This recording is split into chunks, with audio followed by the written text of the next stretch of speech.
사사기 19장 16절부터 30절까지 우리 함께 읽겠습니다.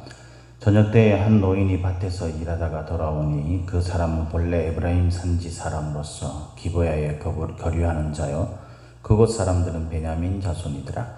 노인이 눈을 들어 성읍 넓은 거리에 나그네가 있는 것을 본지라.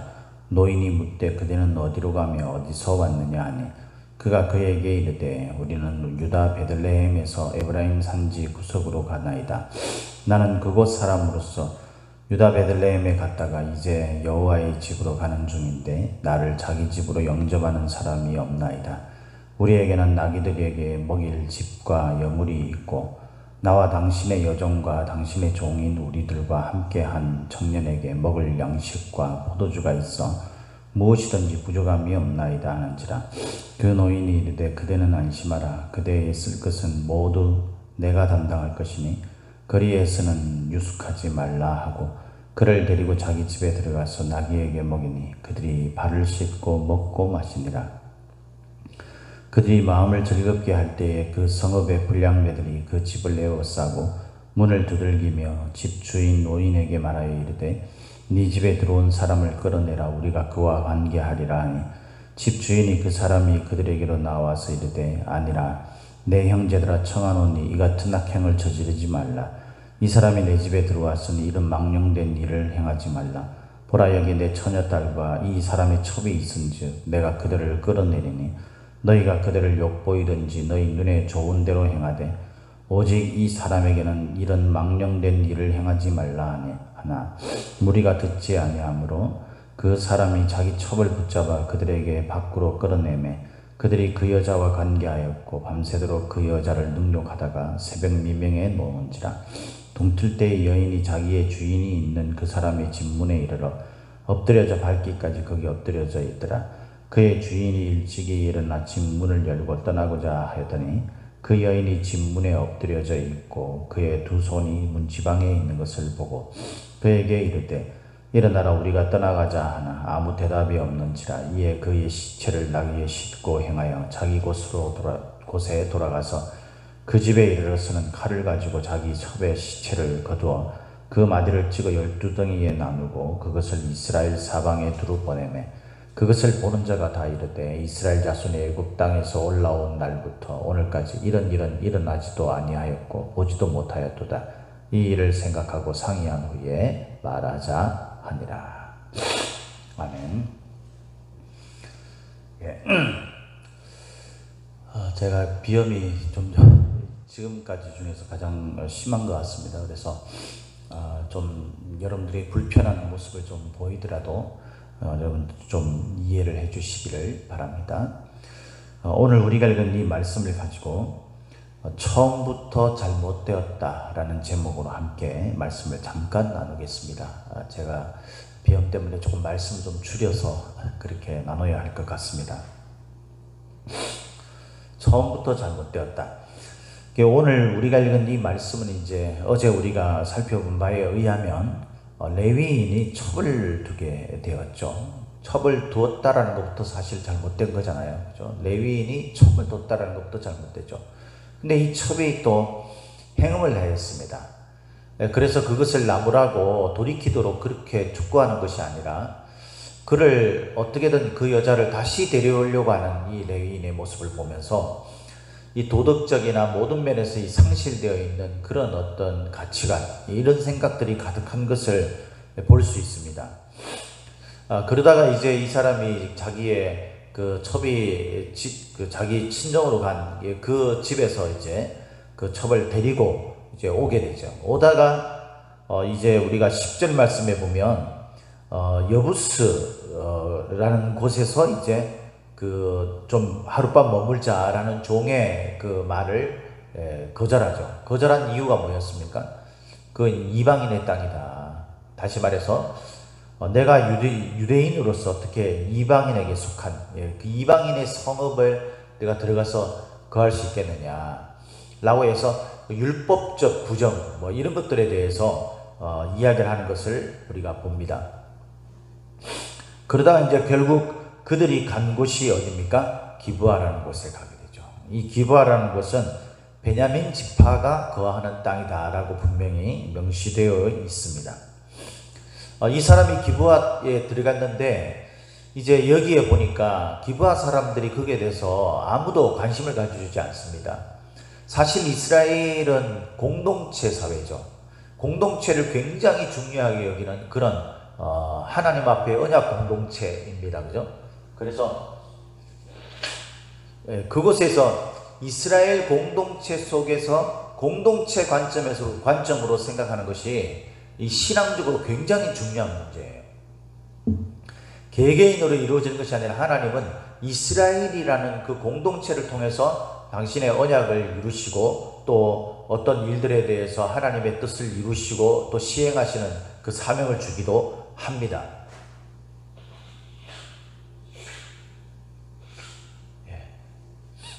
그런데 이제 이 공동체의 사람들이 해야 할 일은 뭐냐면 서로를 돌아보는 일이잖아요. 서로를 돌아보는 게 공동체에서 굉장히 중요한 의미가 되는 거죠. 하나님은 그래서 서로가 돌아보게끔 했어요. 그래서 고아와 과부들 그리고 객을 위한 그런 배려, 그들을 섬기고 돌보는 그런 일들을 굉장히 중요하게 여깁니다. 그게 하나님의 뜻이죠. 사랑으로부터 비롯되어진 그 하나님이 원하시는 일인 거죠. 그런데 정작 그 여부스 사람들, 이방인의 땅을 지나쳐서 이 같은 민족의 언약 백성인 그 베냐민 지파들이 거하는 그 기브아라는 땅에 들어갔는데 정작 거기에서는요, 공동체를 돌아보지 않는 그런 사람들, 냉정하고 냉혹한 그런 사람들의 모습이 보여지는 거예요. 근데 그 가운데서 이제 한 노인이 이 사람들을 이제 맞이하게 됩니다. 그 사람은 에브라임 산지 사람으로서 기브아에 거류하는 자다. 그 에브라임에 속한 사람이라는 거죠. 그러니까 베냐민 지파에 있던 사람들이 사는 이곳에 에브라임 사람이 와서 사는 거예요.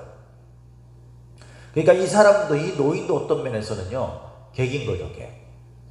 그러니까 우리가 참 이렇게 생각을 해봐야 되는 게, 정작 정말 100% 해야 될 사람들은 하지 않고요, 그러지 않는 사람들이 합니다. 이 교회 안에도 보면은 이제 교회가 신앙 공동체잖아요. 그래서 교회는요, 정말 몇천 번, 몇만 번을 강조해도 부족함이 없는 게 뭐냐면은, 이게 정말 우리가 깊이 생각해야 되는 게 뭐냐면, 신앙은 공동체를 떠나서는 생각할 수 없어요.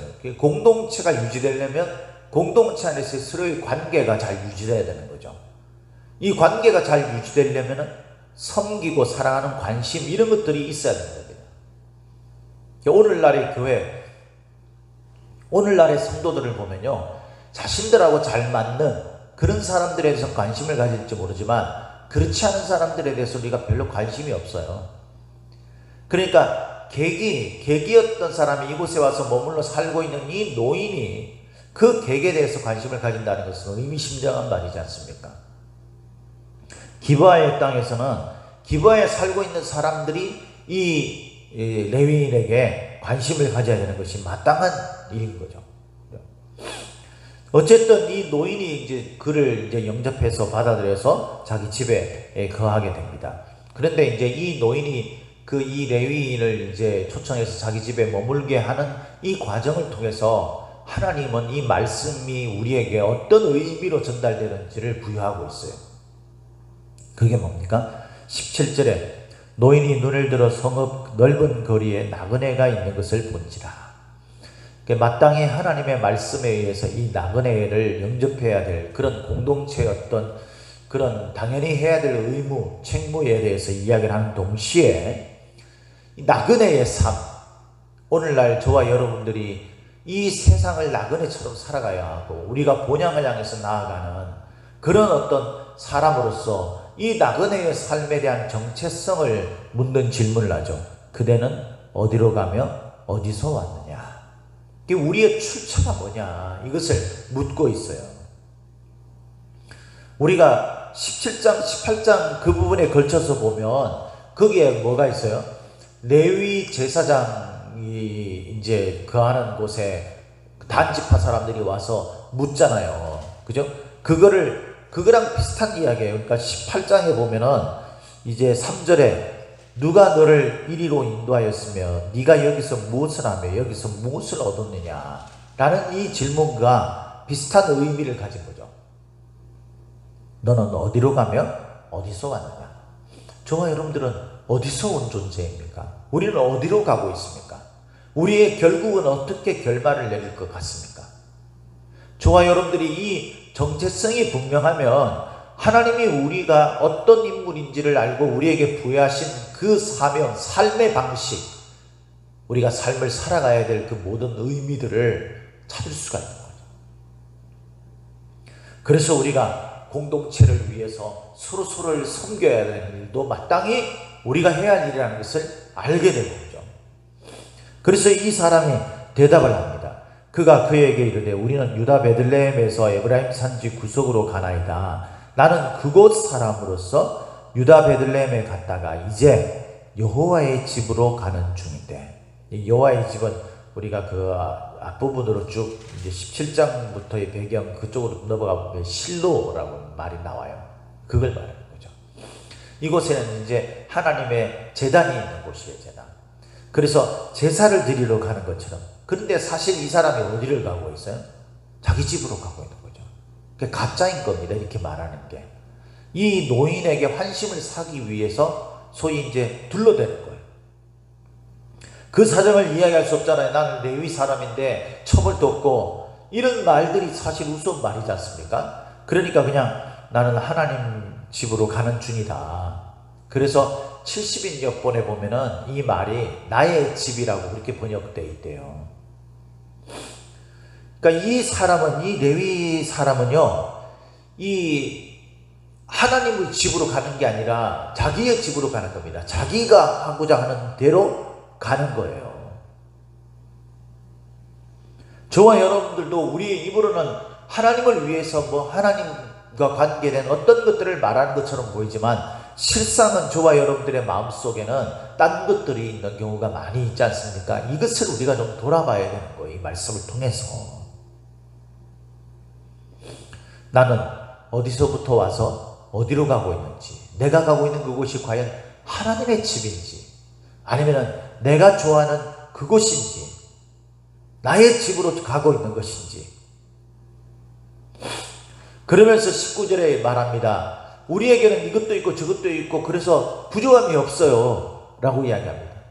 우리가 하나님을 찾지 않고 우리의 삶에 그리스도인이라는 정체성을 깨닫지 못하는 첫 번째 이유 가운데 하나가 뭐냐면요, 내가 세상에서 만족을 얻으려고 하는 거예요. 그러니까 하나님으로부터는 내가, 하나님께는 주님 저는 부족하고 연약한 자고 하나님이 저를 돌보시 않으면 저는 아무것도 할 수 없는 자입니다 라는 고백이 우리에게 없는 거죠. 그러니까 하나님을 간절히 찾아야 할 이유가 없는 겁니다. 그냥 우리대로 살아가는 거예요. 신앙은 신앙이고 내 삶은 내 삶이고. 사랑하는 성도 여러분, 우리가 그리스도인으로서 정말 이 부분을 깊이 묵상하고 생각해야 하는 거예요. 저와 여러분들은 그리스도인입니다. 하나님의 자녀며 우리의 본향은 하나님의 나라잖아요. 우리는 지금 그곳을 향해 가는 자들이에요. 그런데 세상에 눈 돌려서 보니까 그곳에서 좋은 것들이 있는 겁니다. 첩이 있고 먹을 것 쓸 것들이 있고, 그러니까 부족함이 없는 거예요. 어쩌면 이 시대는 점점 그래요. 여의도 순복음교회 그 개척을 하신 조윤기 목사님, 기독교계로 봐서는 굉장히 거인이시죠. 이분이 소천하셨잖아요. 돌아가셨죠. 근데 이분에 대한 평가가 여러 가지가 있잖아요, 사실. 정말 그 복음을 위해서 열심히 헌신한 부분들이 있는 반면에 또 그분이 또 세상적인 어떤 그런 것들로 인하여서 많은 사람들에게 구설수가 되고 하나님의 영광을 가린 일도 있어요. 우리가 엄격하게 평가를 해야 되죠. 왜냐하면 그것을 통해서 우리가 귀감이 되기 위해서. 저와 여러분들은 하나님의 나라의 백성입니다. 그래서 하나님 앞에서 우리가 구해야 할 것들이 우리 삶의 가장 중요한 것이라는 거죠. 그것이 우리에게 너무나 부족하기 때문에 하나님의 절대적인 은혜가 우리에게 필요한 거예요. 세상에서 그것을 찾을 수가 없어요. 무엇이든지 부족함이 없다. 하나님에게서 내가 부족한 부분들을 요청하고 간구하는 그런 우리의 삶이 없이 그냥 내가 이 세상에서 나의 부족을 채워가면서 사는 것이라고 생각하는 사람은 신앙 따로 자신의 인생의 삶 따로 사는 껍데기만 그리스도인의 삶일 겁니다. 두렵지 않습니까, 여러분?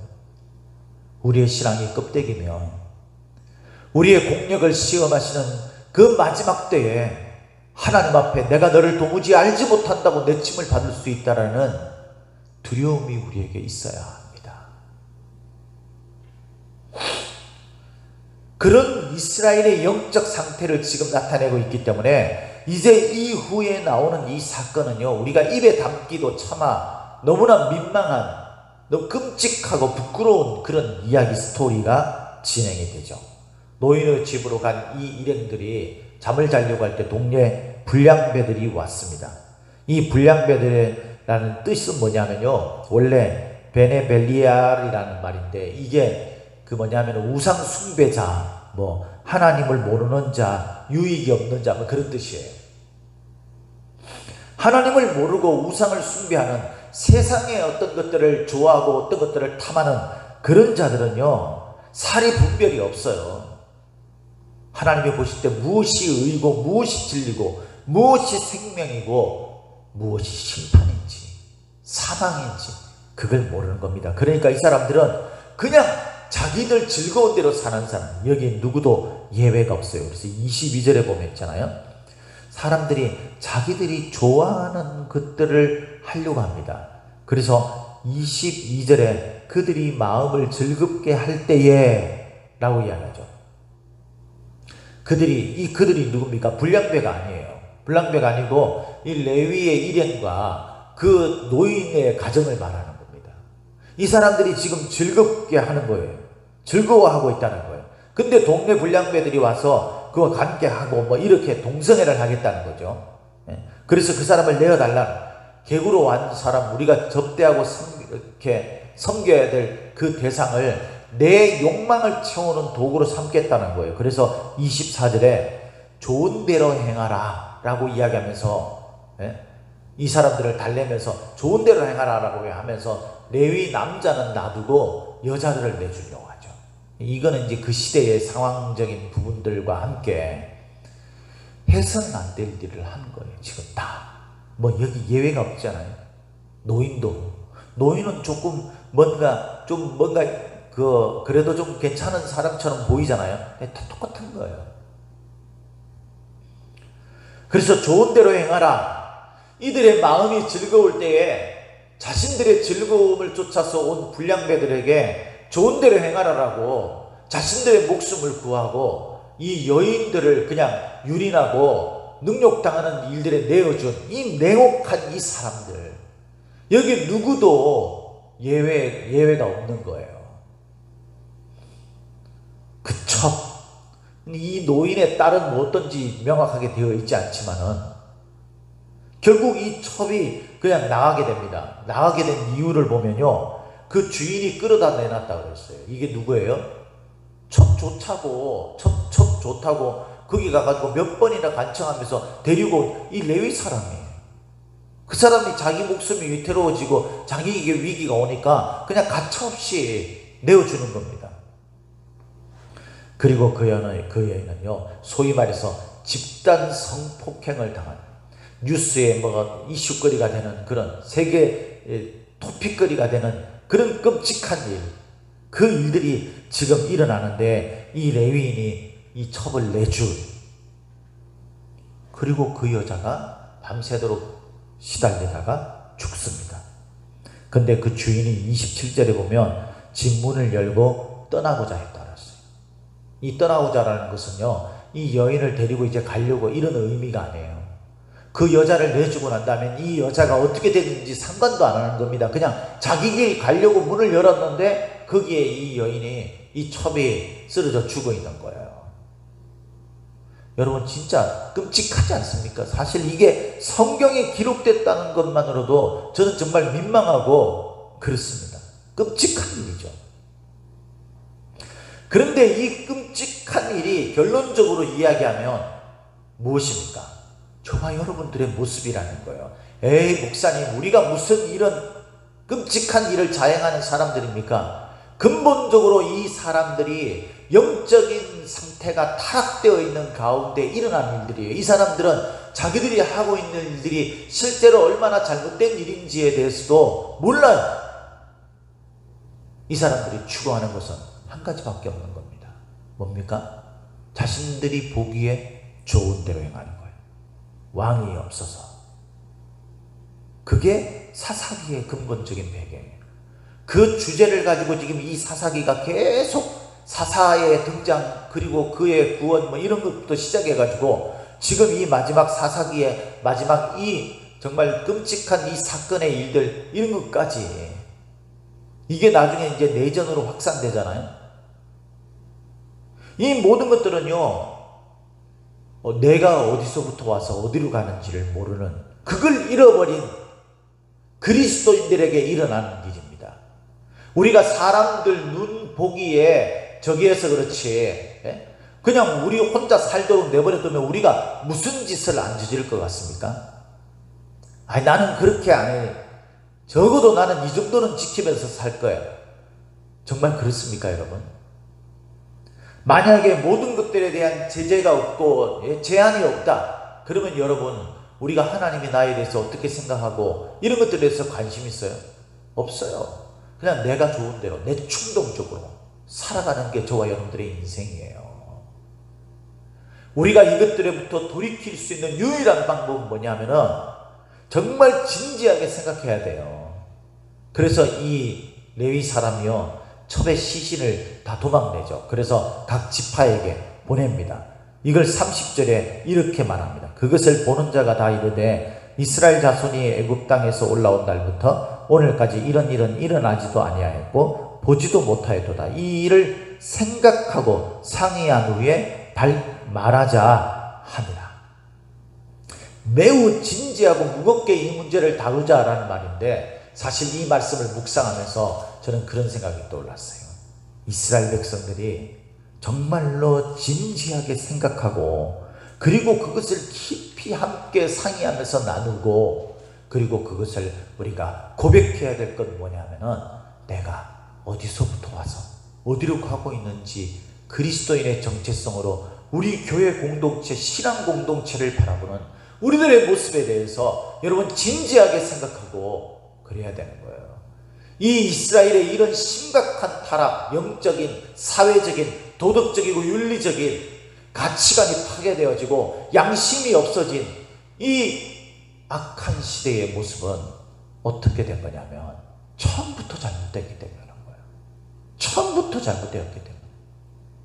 저와 여러분들이 이 말씀이 하나님의 말씀이라고 듣는다면 사랑하는 성도 여러분, 지금부터라도 우리 그리스도인의 정체성을 처음부터 다시 찾아야 되는 줄 믿으시기를 예수님의 이름으로 축복합니다. 축복합니다.